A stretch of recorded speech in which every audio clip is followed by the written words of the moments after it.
How would you assess the war situation in Ukraine? I think that it's better than maybe what the world thinks.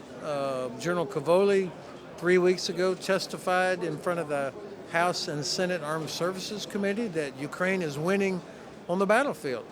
I think the popular image of what's going on has been wrong for some time. After 11 years, Russia had every advantage, and they still only control about 18% of Ukraine. They have over 900,000 casualties, and I don't see any way that Russia can knock Ukraine out of the war. Now, of course, it's terrible for civilians that are getting attacked by Russian missiles and drones. When I compare, I see Ukraine going like that and Russia going like that. What do you think about Poland's role on eastern flank of NATO now, when the role of United States is not clear for us here in Europe? Yeah, this is a worry for me that anybody questions American commitment to Europe or can they depend on us in NATO. I would say yes, they can, but the fact that there's a question, that's a problem. And that could lead to Russia making a terrible miscalculation that maybe they think the U.S. is not prepared and that other countries are not prepared. So that damages our deterrent effect. But Poland, for centuries, they've been here. They know who the threat is, and right over here is the river Vistula. The Poles, they know how this movie ends if Russia gets to the Vistula River. So they're not going to sit behind the Vistula. They will go forward. If Russia begins to come, I think, through Belarus or through Ukraine, Poland will not wait on that. They will move forward because they know what's at stake, and it's the survival of their population, their own sovereignty. And my last question is about Belarus. What do you think is the role of Belarus in Russia's war strategy? And how do you, as a retired American general, see the military role of Belarus for the NATO? In this regard, what could be the purpose of the Zapad 2025 exercise, Russian exercise in Russia and in Belarus this year in September? Well, certainly I think we all want to know what capability does Russia still have if they cannot defeat Ukraine, and they have over 900,000 casualties. They are using e-scooters and motorcycles and golf carts to do an attack. I would be very interested to see how much equipment they can deploy into Belarus for a Zapad exercise. Maybe they have a lot, but they're not using it in Ukraine because it's been destroyed. So I'll be interested to see what do they actually put in the field for Zapad.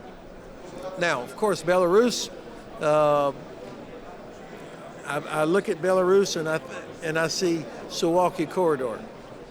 I mean, if Belarus was not seen as an ally or somehow enabling Russian forces, then there would be no Suwalki Corridor. It would be wide open spaces. Belarus is a sovereign country. I think President Lukashenko has said that over and over. So we all want to know what does he really do? How much does he push back on Russia?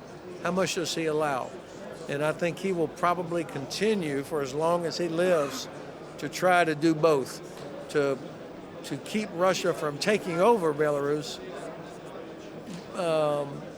but to maintain some sovereignty. And so I think thinking strategically, how do we make sure that Belarus does not become a full-fledged ally for Russia? Of course, it's integrated into air defense. Of course, Russians are able to come in and out of Belarus to launch their attacks against Ukraine. But I haven't seen soldiers from Belarus attacking into Ukraine yet.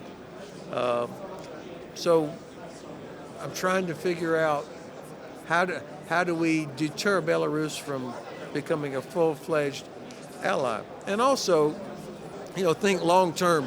Who's the future of Belarus? It's not going to be Lukashenko, obviously. Who comes next? Who do the people of Belarus want? And can they do it despite whatever the Kremlin says? And then finally, of course, Poland and Lithuania, they are having to deal with this fake migrant issue where Belarus brings in unlucky migrants from the Middle East and then pushes them to test the border. And I think this is immoral as well as illegal. And I hope that the government of Belarus would stop that. Let me ask you one more question briefly.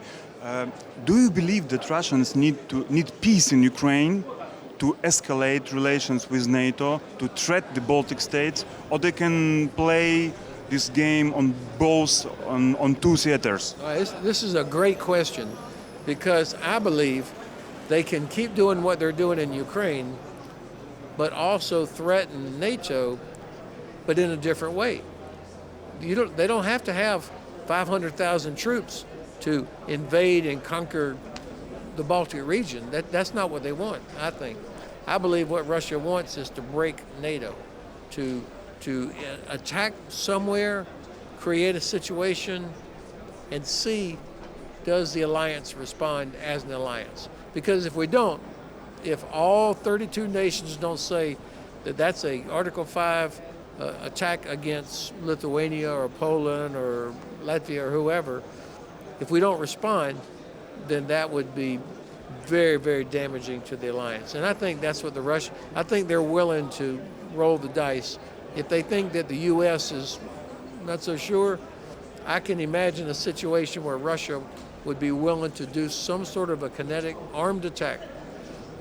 They're already pushing all the limits, destroying infrastructure, destroying communications infrastructure, sabotage, all of these things.